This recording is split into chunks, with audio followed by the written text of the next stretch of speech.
you don't always have to have success. Sometimes, failure is your success.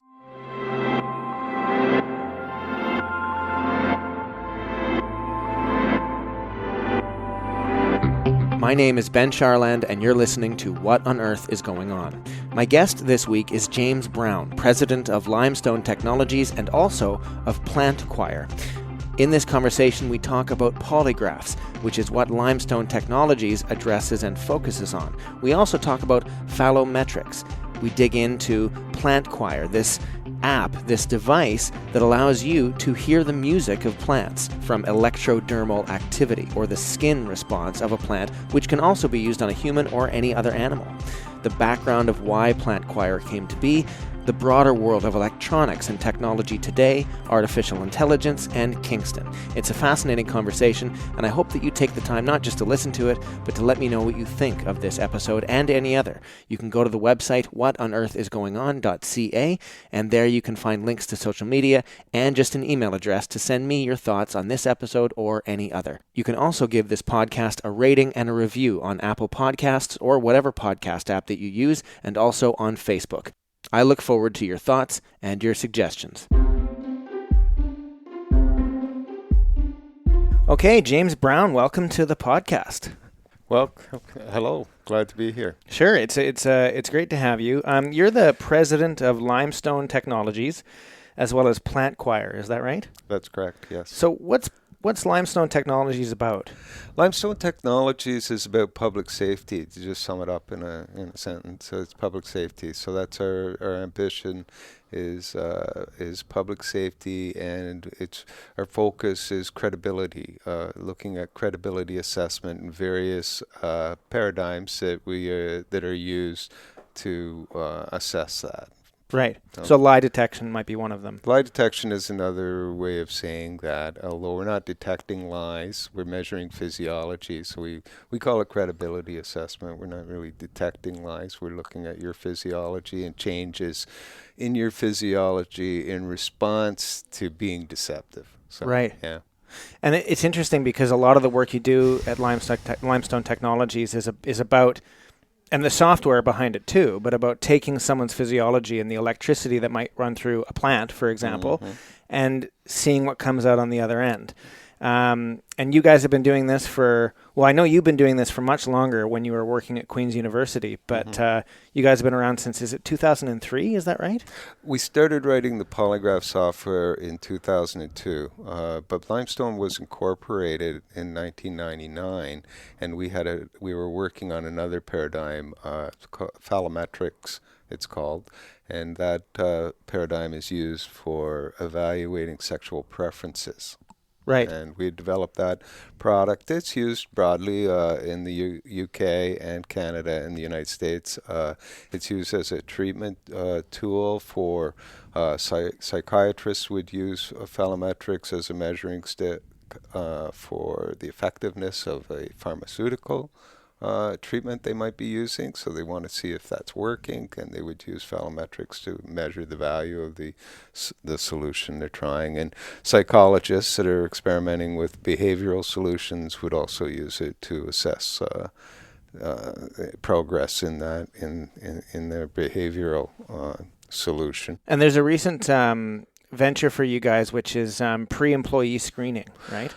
So yes, we've been using the polygraph. We developed the polygraph, and we realized initially my interest was to use the polygraph in sex offender management, right? Risk assessment, and especially once they're back out on parole, are they adhering to their conditions? In Canada, for example, we use self-report with the prisoners. They come back when they're on parole, and they self-report to their probation officer, and of course they lie their ass off, right? And down in the United States, they don't get that chance. They have to have a polygraph, so that when they go before the parole officer is looking at the results of a polygraph that they've had just days before. So if they've acted out, they're not going to pass that polygraph, and they're going to have a problem. And the United Kingdom uses this now for their sex offender management. And in Canada, whenever we ask our corrections people about that, we're told that our recidivism rates are so low in Canada that we don't need to worry about that problem. But a recidivism data that they're using is based on their self-report, which is a bit... Right. We can assume they're lying, and there's a lot more going on. I mean, all we have to do is pick up the paper, and we see every day there's sex crimes going on and people reoffending. We have huge problems, and that's one of the reasons that I have Limestone Technologies. Is I saw when I worked for Queen's, I was working with international scholars that were Canadians are leading the way in this research, sex offender management. And I saw that they were using phallometrics, so we had developed a tool for our Corrections Canada and for them to use. And then we took that international, took that component down to the States and the UK and China. Various countries use this. I think it's a growing problem that in North America we've identified 30 years ago, and other countries are just starting to see the problem. Yeah, this word phallometrics, what is that? You've used it a few times now. Phallometrics is a tool that's used for measuring sexual preferences. So the main reason that it was developed was to discriminate between a heterosexual and a pedophile. We wanted to be able to identify if somebody did have, but now we have to be careful because it will identify your sexual preference, but that doesn't necessarily tell us that you've done anything. Maybe they haven't acted out, but they have this inside them. Right. And a lot of times, I mean, no treatment can begin until you actually disclose that you have a problem, and most sex offenders won't even talk about, admit that they have a problem until they see the test, and then they see, look, we show you images and narrations of what would be normal population, and we see your reaction to what isn't normal, and we can show you that, and they know it. I mean, right. They've been in denial. It's just now they see that they've been revealed. Right. From a scientific perspective, you're essentially just shining the light on what is real. I mean, this is going back to lie detection, too. It is. Before we get to, I'm itching to ask the big question of the show, obviously, but before we get there, there's a lot of myths that surround lie detectors, polygraphs. Yeah. I'm sure you're, not in the business of dispelling the myths, but they come up all the time. So, I mean, obviously there's a public perception of what this is, but what are we getting wrong about them, and what do they really do? Okay, this is a great question because I had been with Queen's University for 15 years working in the psych department, happy as a clam at high tide, loved the job, but wanted to learn more about polygraph. And there was 5 academics in the department that had research money, and they were going to sponsor me going down into the States to learn about the paradigm from the Americans, because the Americans have led the way on polygraph. They use it for pre-employment screening. They use it for criminal investigations. They use it for espionage, sabotage, and espionage investigations. So they use it broadly down there. And we wanted to go down. I wanted to go down and learn more about that, bring that knowledge back. Queen's, very conservative university. Department head at the time decided, no, we're not going to do that. But you could pursue it if you want on your own time, which I decided to do. I think a few days later I went in and asked for leave of absence, and I was going to take a year sabbatical, just investigate this on my own. And I did, and then never came back. I left, and I went back down into the States, learned about the paradigm, began to develop the software myself, and I still do research with academics at the university, and I really enjoyed my tenure there, but I could see that there were bigger things for me to do, and that's how I got into polygraph. And I know, coming from the university, which again I said is very conservative, I looked at polygraph and all the things they were using it for in the States and thought I could make this better. After working with psychologists, I knew there were things that could be improved, and we really have. We've probably pioneered 5 or 6 very significant changes in the past 20 years. Our company has led the way. So we internationally we lead the way. Canadians we have a lot of innovation here, and that we are developing a center of excellence here for both the instrumentation and the training. So recently we acquired the Baxter School of Polygraph, which is the longest standing polygraph school in the world. It's probably 50 years old. Uh, and we've graduated 210 classes since 1959. Wow. So it is the most prestigious, and that's what we wanted. We wanted to have the best school. And that'll tangent off into the PLANTChoir. I don't want to do that now, but Cleve Baxter, the original owner of the Baxter School of Polygraph, was also known for his books on plants and perception. And by acquiring his assets, that led us, some of it led us into developing PLANTChoir. So going back to polygraph, and the conservative feelings that I had about where polygraph is effective. So looking at it, I don't believe that polygraph is that effective for employment screening. That's 70%, 60%. That's not very good in a scientific test. Do you mean 70-60% accuracy, or? Yeah, specificity and reliability. Okay. So the sensitivity and reliability of that test is in an employment screening, because you add so many questions to the test. They want to know 5 or 6 things, say. That's too many questions, and it lowers the reliability of the test. So in a single issue test, this is where polygraph shines. Single issue test, it's 90%. So that's, did you rob the bank? Did you murder this person? One question, just one question. You will not pass that test. That's, if you've been involved in that robbery, you're going to fail that test. And nobody goes to jail based on a polygraph test. You go to jail based on your own admission. So it's like, again, it's that key. They have that key to get inside your head. Every time I asked you the question about the bank robbery, your physiology goes crazy here. You explain to them that we'd like to help you pass the test today. I want to, get you through this, but you're having a lot of trouble with that question. Why? Were you there? You might not have been in the bank. Maybe you were out in the car. You were just driving the car that day. Do you want to go away for 25 years because you were driving the car? Yeah, people rethink this at that moment, and they'll go, well, yeah, you're right. I was just driving the car. Well, now you've opened it up, and you just take it from there. And what's that 10% when it's not working in those cases? When you have a single issue and there's 90% effectiveness, what's the 10% about? Well, there's a chance that you could make the wrong choice. The examiner could make the wrong decision if they're up at that level of confidence. So, like when you see your scores, like there's an evaluation scoring system, numeric scoring system that they use, and there's algorithms as well, scoring algorithms that are used. And when you see these things, there's a 98% confidence that this person is lying. That gives the examiner, they'll dig more, right? They'll ask you more questions. It's a soft interrogation is what it is. And they're hoping to, that you're going to make an admission during this interview. Right. It's a means to an end. It is. Yeah, it opens a door. And I see it so many times when I'm down at these conferences with police. Heinous crimes where these sex offenders that have killed their wife and then children, and they would never admit. They'll come, the police come, it's a lot of resources, and these guys just deny, I don't know what happened.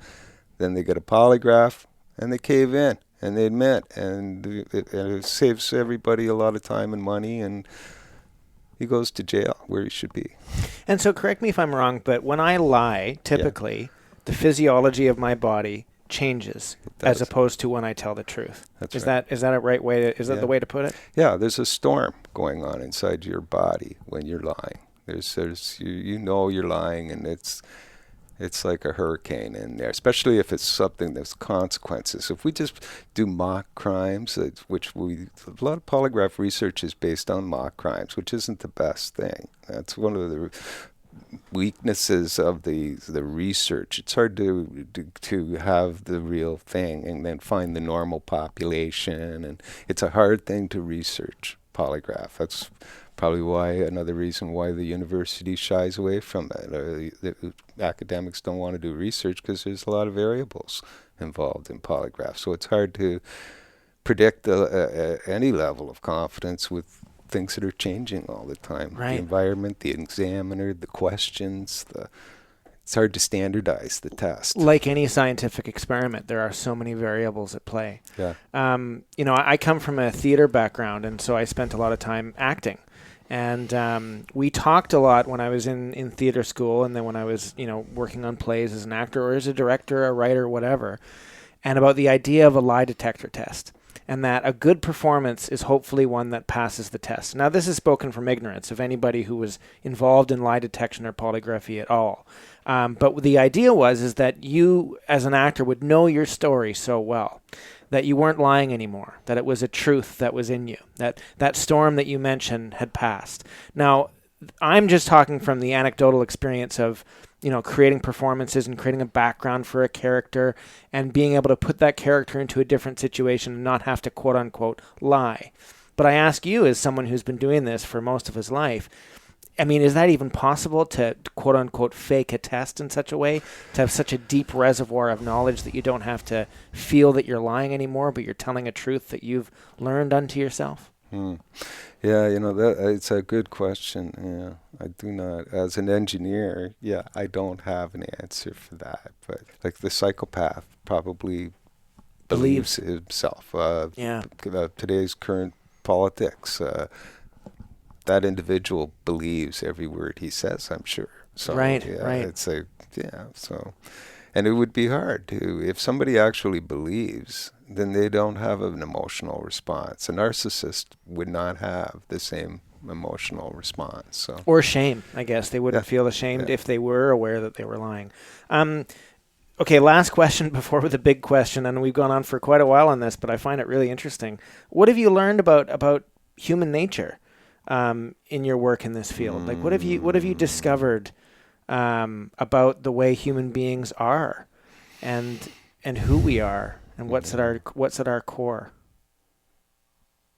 Yeah, it's hard to. Yeah, that's another good question. Yeah, I think I built up a bit of a turtle shell, and the people that I run into in this business, you harden when you hear all these stories, and you're involved, and you see some of the crime cases. Like to protect yourself against emotional damage later. Yeah, you just kind of, you joke about it. You kind of, I'm sure police understand this. I mean, how you try to emotionally detach yourself as much as possible so you're not taking it home so you can sleep.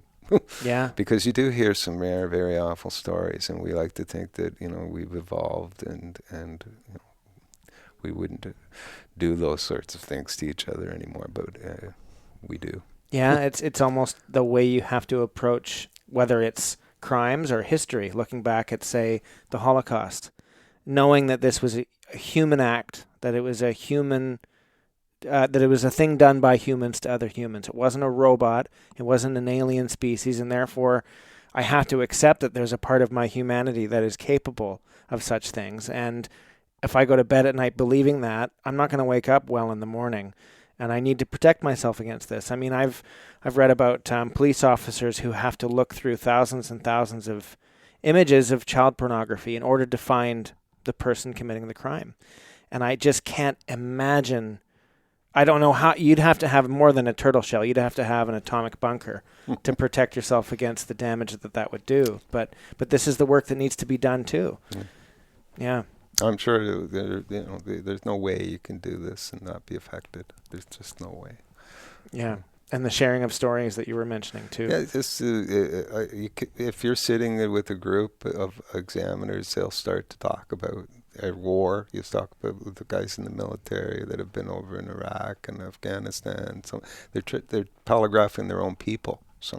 Sometimes a lot of them are CID, Criminal Investigation Division. They're polygraphing their own people for war crimes, and they go to jail. So one of our biggest clients in the United States would be Naval Criminal Intelligence. So that's investigation. So those are the guys. They're investigating their own people, right? So all crimes internally are investigated by them. James, it's time for the big question. We've gone for almost 20 minutes without getting to it. I've actually gone to a couple where I didn't ask the question until the very end. But it's the big one. It's deliberately broad for a deliberately broad response. You can go anywhere you like with this question. James, what on earth is going on? Well, I guess for my group, we see ourselves as involved in public safety and pretty serious guys, and we've recently developed a product that was not so serious, the PLANTChoir. It's a spinoff from what we do. The money channel in polygraph it's what's called electrodermal activity, or EDA, so your skin response. And years ago, the Cleve Baxter, one of the founders of Polygraph and the founder of Baxter's Polygraph School, he was doing research with plants and believed that plants had feelings. And he would hook his polygraph up and measure these responses and published books on this. And we looked at it, and we hooked our polygraph up. And of course, we're much more sensitive than any of the equipment that they were using. We get this fantastic signal off plants, and we look at it. Well, what are we going to do with it? We're not going to publish a book on plants and perception. And we're one of the guys that works with us, one of my great programmers, is also very talented in music. And he looks at it and goes, well, we should synthesize that into music. And let's get to work on that. And Brian sets off and works on that. And from there, we developed a desktop application that we could play with at work. So we could hook plants up and have put it through MIDI and have these assign each plant an instrument. So you could have one plant playing cello, another plant playing the violin, another one playing the pan flute. And when you combine this, it's actually a very soothing sound. We keep things so it's not too busy. We keep it on a 5-note scale. We're very lucky to have this programmer that had the music experience and also the analog experience, and we focused on that for about it didn't take long to come up with the desktop app.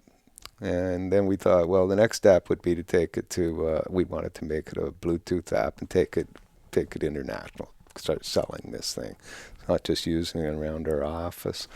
So we went on to this Canadian program, Dragon's Den, here in Canada, and we managed to strike a deal with one of the dragons, and they were going to buy some of our shares and help us to develop the Bluetooth app. And in the meantime, there's a due diligence phase after that that you strike the deal. Well, we didn't get through the due diligence, and we weren't that worried about losing out on that anyway. We had the resources here at Limestone. We parted that company out from Limestone because it's not a part of our public safety mandate. So we parted that corporation out. Now we're just about to launch. And the next week we'll be launching PLANTChoir for commercial. Yeah, right on. Yeah, for people to buy, and it's been quite an experience. I mean, that was. Our first, we developed the polygraph, and we were able to kind of do that slowly. We developed them and we'd sell them. God, I can remember in 2003, maybe I had 5 sales annually. Like it happened really slowly.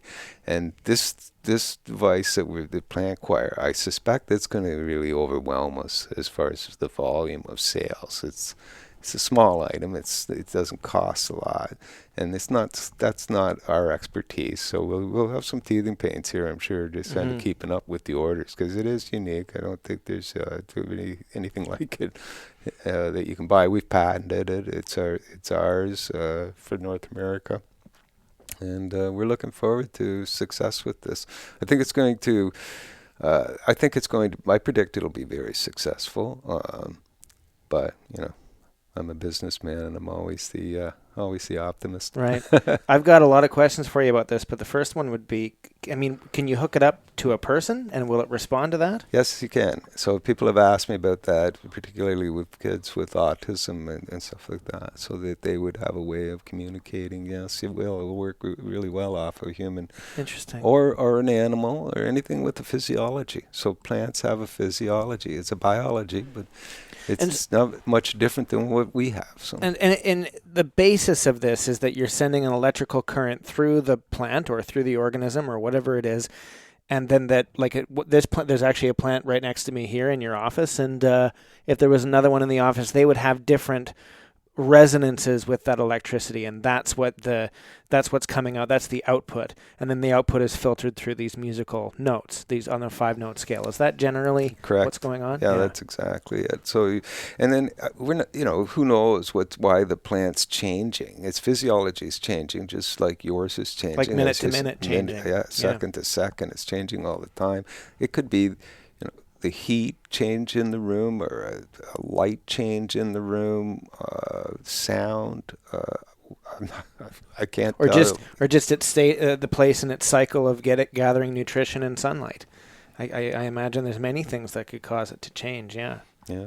I've used it in here like a doorbell almost. So if you try to walk into my office and I've got the PLANTChoir hooked up, the plant will sit quiet until there's something near it, and then that could be just the mass or the heat from the person is affecting the impedance of the plant. I'm not sure why, but shadow it too, picks maybe. Up shadow, yeah.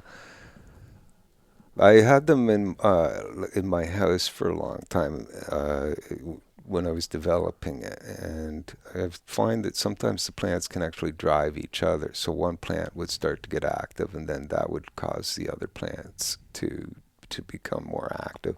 And you certainly do notice once the sun goes down, they become very less active. And you can control that too, how active in the software. We've developed it so that you can kind of tweak it a bit so it's not so sensitive. An interesting thought from James Brown is that the polygraph only shines when it's a single issue test. It can't give us a perspective, or it can't be trusted to give us a good perspective when it's dealing with multiple issues or a broader picture. Now, coming up in this episode, we talk about how sometimes failure is the key to success, which I think is a keystone of the scientific method and technology. That's all coming up on this episode of What on Earth is Going On. It's really fascinating, and I think one thing that maybe above all is so fascinating is that you guys are hard-nosed engineers, technology people, software people who are involved in public safety. You're empirical, you're rational, you're trying to get straight answers to problems that face us day to day, right? And so when I first read about this, or when I first heard about it, I didn't realize what it was. Yeah. And so I'm thinking, oh, they're assuming that like you said earlier, that plants have feelings, that plants have thoughts and feelings. I'm not saying that plants don't have thoughts and feelings. That's pretty hard to measure. Mm-hmm. That's pretty hard to empirically state that they do. But that's not what you guys are doing. You guys are simply getting the biofeedback from plants, or from anything really, and filtering it into music and seeing how that might create something interesting but also quite fun. And I, over time as I did more research, I realized there really wasn't much of a disconnect there between the hard-nosed, rational work, empirical work that you do, and this empirical device that you have created and are about to market. Mm-hmm. And I find that really interesting. And I also find it interesting because of why you guys wanted to do this. What was it? Just because it was fun? Obviously, was it just because it could be profitable? But and, you described the history of this, but you seem to light up talking about this. Yeah. And I wonder why. Yeah, well, no, we did. We had a lot of fun with PLANTChoir, and I have a lot of fun. I've always had fun. I used to wonder, when I worked at Queen's, I would say to people, I wonder why they pay me to be here. It's like, I'd be here anyway. Because I was working with international scholars on some phenomenal projects. One morning you might be formatting a floppy for somebody, something bizarre. That was good. That'll give you mental rest. But then they'd be challenged with some pretty creative thinking, and they would want you to develop. We want to learn more about how owls hear, so we need to build a soundproof room, and we'll put an owl in the middle of it. We're going to get electrodes into the owl's brain, and we're going to make sounds like a field mouse 360 degrees around this owl. We're going to figure out how this owl hears, because we want to build our own hearing device. In order to do that, we want to model the best hearing out there, so we'll use an owl. So that was pretty challenging, developing stuff like that. Had a crew of engineers, probably about 4 or 5 guys. Nothing could be built off purchased off the shelf. Everything had to be built in-house, because people don't make stuff like that. Maybe now they do. Back then they didn't. This was, I graduated around the 80s, mid-80s. So all through the 80s and 90s, I was building research apparatus. And that's kind of where I started to kind of lose my interest in the university. There started to be a loss of interest in research, and they put more emphasis on the teaching. Yeah, a hidden theme of this podcast is the fact that research is fun, because the people who I interview, have these conversations with, who are doing research, who are trying to figure out something at the edge of their field, are having fun doing so, because they're doing something that is so fundamentally human. They're just trying to uncover the world around us. The conversation that we're having right now reminds me of a book by Zaya Tong called The Reality Bubble. I don't know if you've heard of it, but it's written in the last year or so, and she's a Canadian science journalist. And the premise of the book is essentially that 99% of reality is hidden from us, because our human perspective is so impossibly minuscule. We think we've mapped out everything. We think we've got a pretty good understanding of reality, but we only see one tiny fraction of the electromagnetic spectrum. Ultraviolet that some animals can see. Bats aren't blind. Bats have 2 ways of seeing the world: visual, but also echolocation. Echolocation, in a way, allows them to see, not hear like we hear, but see. And that's just one example of many that are in that book that essentially remind us that to be careful not to privilege our own position and experience, to be careful of not continuing to try Galileo for his crimes and saying, you're trying to tell us that we're not the center of the universe. How dare you? Of course we're not the center of the universe. We can't even detect subatomic particles without building a bunker several kilometers underneath the earth. And those are only the ones that we can detect. I mean, there's so much that is invisible to us. And I think what you're doing, obviously there's a connection here with a polygraphy, where you're trying to unmask the truth in another human being. But by creating PLANTChoir, it seems to me that you're trying to uncover a level of reality that we may not be able to appreciate day to day. And I wonder what might be next on that. I mean, do you think that you're at the frontier of something that is only going to get more and more exciting? I do. I think there will be more research and into using plants and learn more about this physiology that they have. And is it a communication? Is there a communication there? There's a lot to learn. What's your hunch? Do you think that there's communication, or do you think it's simply the response of a single plant that you're hearing the music from? I think there probably is. I picture something like Avatar, the movie Avatar. I haven't seen it. Oh, God. Yeah. Okay, well, yeah, I picture something like that, where everything is connected through the earth. Plants are communicating. There is a communication. They have a communication system. Yeah. Not that we understand. It could be some digital code, sure, binary code that they use to communicate. We're not. Yeah, and but I do believe there is something that things are connected. There's a quote right on your website which comes up right when you get to Plant. It's the PLANTChoir website, not the Limestone Technologies, which is by Einstein. If at first the idea is not absurd, then there is no hope for it. Mm-hmm. And I love that, because again, back to Galileo, back to the original scientists of the 17th century and on from there, every idea was absurd. Yeah. The idea that air is oxygen atoms floating around, the idea that there wasn't an ether that Newton thought there was, the idea that there is a near vacuum in space but not a total vacuum, all these things seem absurd at the time, and now they're fact. Mm-hmm. Now we appreciate them as the way things are. Yeah, that was probably one of the most fortunate things in my life, was to go to work for Queen's University. It was a real eye-opener, and I remember being a bit resistant about taking the job. I had a full-time job designing circuit boards for a fairly large company, and I was on a good track for advancement. And somebody came to me and said, well, they needed somebody in psychology department, but it's a part-time job. I went down and I interviewed. I didn't really quite understand why they would want me. with my skills, why would they need electronics people and programming? So I rolled the dice. I thought, well, I wasn't that happy where I was, so I thought I'm going to go try it out. Can't be too bad. 3 years later, I was running the place. Like I was a supervisor. I really thrived in that environment. It was like continuing education for me, learning from the professors who were always keen to research new ideas, and they taught me that it doesn't always have to be, you don't always have to have success. Sometimes, failure is your success. Maybe, the idea didn't work out. You work on something for a year and a half. Didn't pan out to what you thought it might be, but it leads to other things, other thinking. It opens up other avenues. Maybe you just learn that. Don't worry about it. Like, we move on.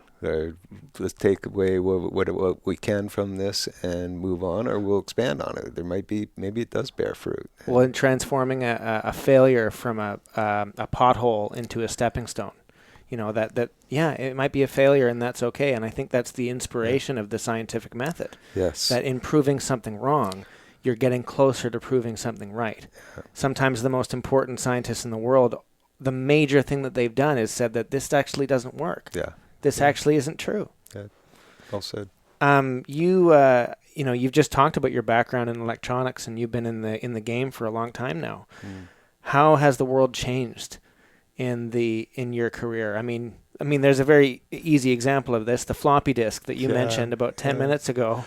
Yeah. Obviously, we don't use those anymore, but what's underneath that? Obviously, we can talk easily about how things have accelerated and progressed so rapidly, but what's the world looking like today in terms of technology and even electronics? I came in at a really good time. I think it was 86, so the PC was just coming out around that time, and that was a good time for me to graduate, and I was a little older. I'd gone back to school, probably about 24, 23, I think I went back.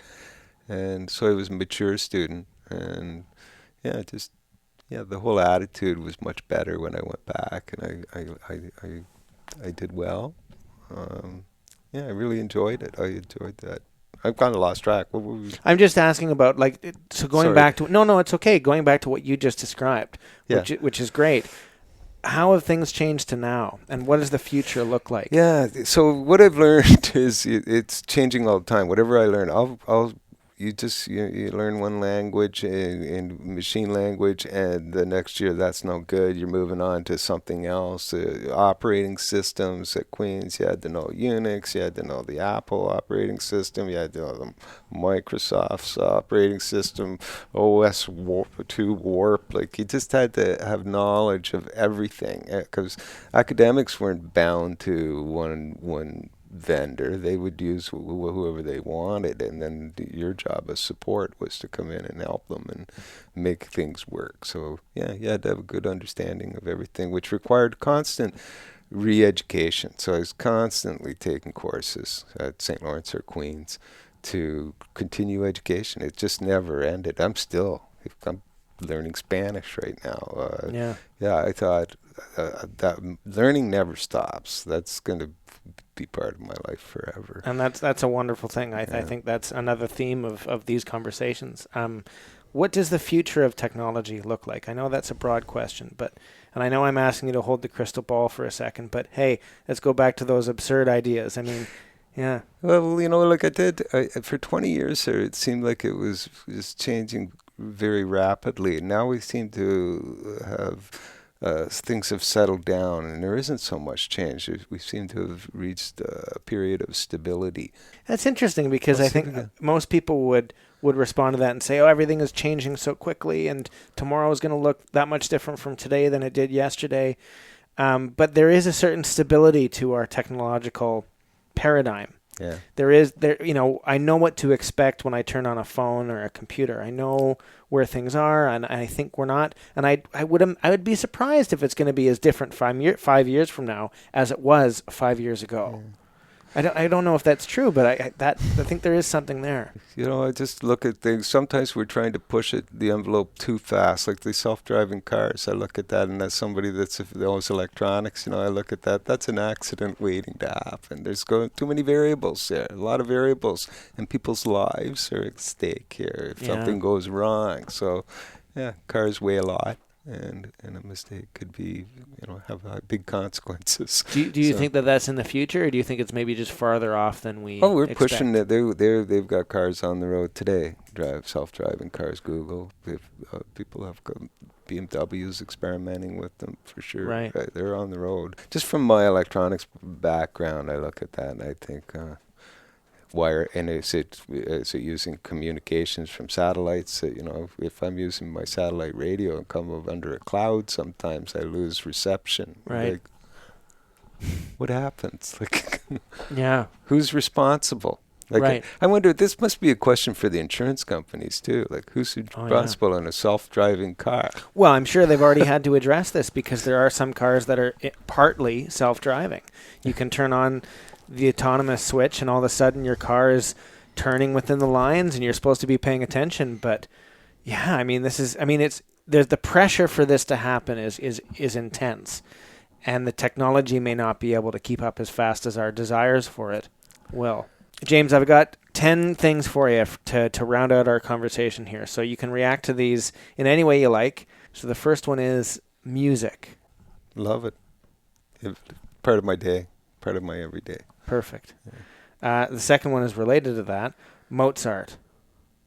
Not so much. Yeah, no.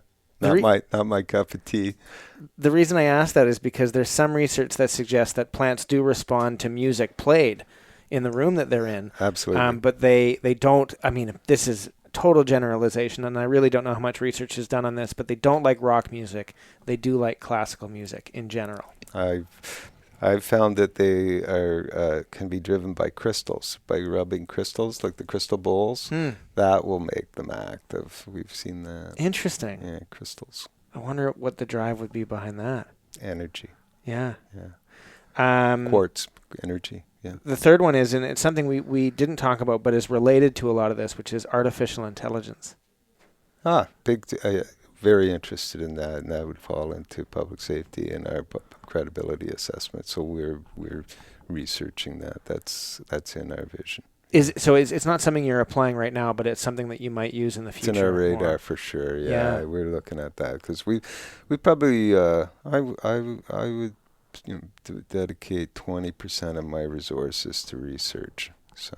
Yeah, we spend a lot of money on research. Yeah. And it doesn't always, have value, but it's led us to other things. Sure. Other discoveries. And we've certainly had an impact in polygraph. As I said, we've pioneered at least 5 major innovations that have been adapted by the whole International Association of Polygraph Examiners. Now it's, for example, video. We're the first company to actually say, well, why put a thumbnail up on the screen, the polygraph screen, and it's a picture, like video of the examinee, and you're able to look for micro gestures, facial tells, follow their eye movements. Gives just that much more information. Thermal imaging, if you wanted to combine thermal imaging, you have that video right there, so you can look at the thermal changes in their face. So it opened up a lot of possibilities in polygraph. Right. Nobody else was doing it, and we came along. Why aren't you doing it? Yeah. This should be, now they all do it. There's a word you used in there, which is also used in gambling or in poker especially, which is the tell. Yes. Right? Yeah. Do you think that this technology, whether it's artificial intelligence, obviously, but the stuff that you do, could be applied to a gambling scenario? Absolutely. Yeah, for sure. Yeah, there are little micro gestures and facial tells that we do. And when we communicate, it's like people that communicate with their hands. Yeah, right. You're doing the same thing with your expressions and facial movement. Science. It's a shame to see the denial in the weather changes that we have, and the denial that people don't think that we have an impact on that when we obviously do.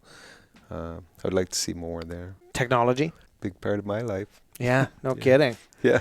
Almost like a mainstay for your life for a long time. Yeah. Yeah. Yeah, and I hope that continues for a long time. I have no plans to retire. I want to keep working. I think that I still have lots to add. So That's great.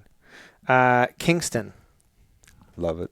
Yeah, wouldn't go anywhere else. I travel around the world. I have opportunities. I could live anywhere. I would love to live near an airport. Yeah. With all the travel that we do, we're at least once a month we have to leave the country. So I would like to be near an airport, but unless they put one here, I'm never leaving Kingston. I love Kingston. I think that we are blessed to live in this utopia. Other than the limestone, what is it about Kingston? It's a nice little place. It's not big. We don't have traffic problems. We have beautiful waterfront that we've protected and we share. It's great. I just think that it's a great community. We're not overwhelmed here with traffic. I don't know if the horn on my car works. I go down to the States and it's always chaotic and I like the atmosphere here. I've been here all my life and everybody that works for me, it's just I look for that. Like when I'm recruiting, I look for people that are dedicated to this place, and maybe willing to give back to it too. Yeah, they don't want to move. They could be. Some of the people that I've had working here, they could work anywhere they wanted. They're very, very talented people, but they choose. They'll choose to live here. And money is not important to them. It's more important that they have that quality standard of living. Yeah, and Kingston gives you that. To go back to the car horn, I remember when I first went to Egypt, 2010, and I remember having to drive around with a driver in Egypt. I can't remember who was it. It must have been a taxi driver. And there's constant honking of horns. It is not just a way of life, but it's a way of communicating from driver to driver. I understand the language, like going back to the language of plants or the language of anything we don't understand. I couldn't figure it out. I couldn't decipher it, but there was some communication going on. But I remember you say you don't even know if your car horn works. Well, this taxi driver, he would just use his thumb to honk the horn because that's, where you don't actually have to put your whole hand on it. And that space where he used his thumb had been worn through on his steering wheel. Yeah. I just remember that image of that. That's just a constant critical feature of his driving and his life, that horn.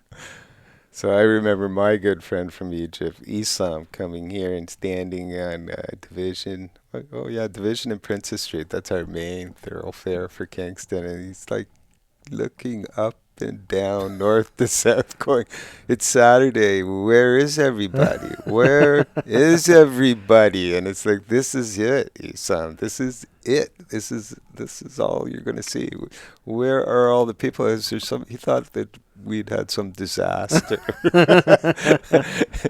Yeah, they're used to not being able to move. Yeah. I think that's nice. I like that. I don't see traffic here. There's a little bit, maybe 15 minutes of traffic at 5 o'clock, and that's it. So, I like that. And then the last question is listening, actually. The last one is listening. I'm a good listener. And why is that important, do you think? I think it's important for what I do. I build things for people. That's why I'm where I am. I listen to people. When I went down to build the polygraph, there were 3 American companies that had been around for 100 years and 60 years. And they looked at me and go, "What are you doing here?" And I was like, I had confidence and I knew I could do it. And I stuck it out and developed this product by listening to people. It's a product of suggestions, and that's what I was good at doing, listening to professors telling me what they wanted, and I build it. I don't tell you how you want your tool to be. I build it. That's my job. So I'm a good listener. I've always been a good listener. And then I go and a facilitator, I guess. I listen and I build what you ask me to build. Yeah. And I get a lot of that. Hey, that's exactly what I asked for, but it's not what I need or want. Now that I see it, it's exactly, you get that a lot. It's exactly what I asked for, but that's not what I need now. Interesting. Now that I see it. And that's what happened a lot at the university. You develop something and take you a long time, and then they look at it and go, yeah. Yeah. That sounds again like the scientific method. You don't know what isn't true until you've found out that it's false. Exactly. Yeah, exactly. So yeah, it gets by the time it look a little kludgy. Some things look a little kludgy. By the time you're done, it's not something that you put on a shelf to sell. It's not pretty, but it works. And it allows them to go collect data. Right. If it's actually going to be something useful, we'll redesign and make it commercial. Mm-hmm. James, this has been a great conversation. Thank you so much for taking the time. Oh, thank you, Ben.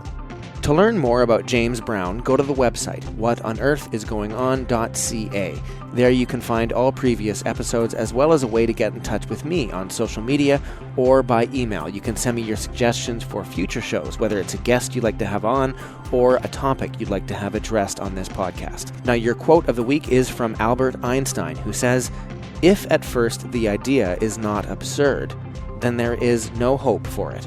Thanks, as always, to our composer Andrea Wetstein for this wonderful music, and special thanks for this episode to Limestone Technologies and to James Brown in Kingston, Ontario, for letting us use their limestone space in which to record. Next up, we're talking with Kinesia Lubrin about poetry. I'll see you then.